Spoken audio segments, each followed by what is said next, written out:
How to create a dashboard in Freshdesk. In this video, I'll show you how to create dashboard in Freshdesk. So, creating a dashboard in Freshdesk is a smart way to monitor your support team's performance, ticket trends, and customer satisfaction all in one place. So, to be able to do that, go ahead and click on this Analytics tab that you'll find above the Admin settings.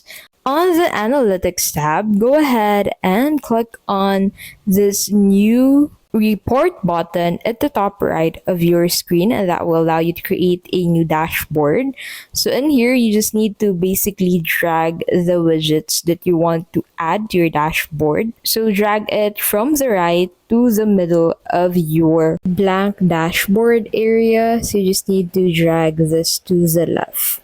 And then once you have added all of the reports that you want to be added, viewed on your dashboard, you just need to simply click on the save button at the top right of your screen to save this among your dashboard. So you can go ahead and add the title and the description for this, and this is how it will look like. So that is how you can basically create dashboard in Freshdesk. If this video was helpful, please don't forget to give this video a like and subscribe for more videos like this.